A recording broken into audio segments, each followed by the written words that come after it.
আসসালামু আলাইকুম বন্ধুরা, বাংলাদেশের নতুন কোচ কে হতে চলেছে না 2 ঘন্টা ফুরি জানা যাবে। সেই তালিকার মধ্যে কিন্তু সবথেকে গুরুত্ব দিবে বাফুফে ফিসকোলম্যানকে। ফিসকোলম্যান কিন্তু one of the best coach. এখন বাংলাদেশের কোচ হওয়ার জন্য একটি সমস্যা ফিসকোলম্যানের, কারণ হলো তার একটি চাওয়া তার সহকারী কোচ ফিস সিমন্স এবং আরো গোলকিপার কোচ এইগুলোকে তিনি সাথে আনতে চান, বাংলাদেশের দায়িত্ব যে কোনো সামলাবেন।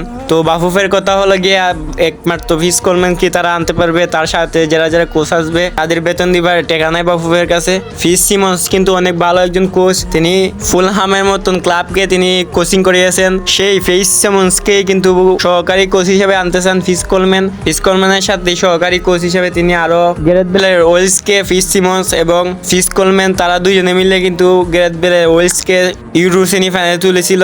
ফিস সিমন্স ছিল সহকারী কোচ, ফিসকোলম্যানের সহকারী কোচ ছিলেন তিনি।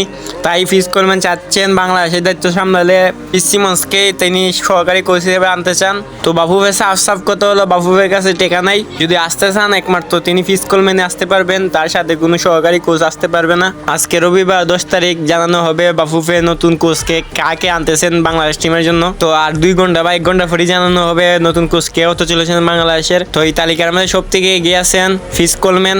তো ফিসকোলম্যান আশা করি বাংলাদেশের নতুন কোচ হতে চলেছেন। তো এখন সবকিছু কিন্তু বাফুফের কাছে। বাফুফে চাইলে কিন্তু ফিসকোলম্যান বাংলাদেশের দায়িত্ব নিবেন, নাহলে নিতে পারবেন না।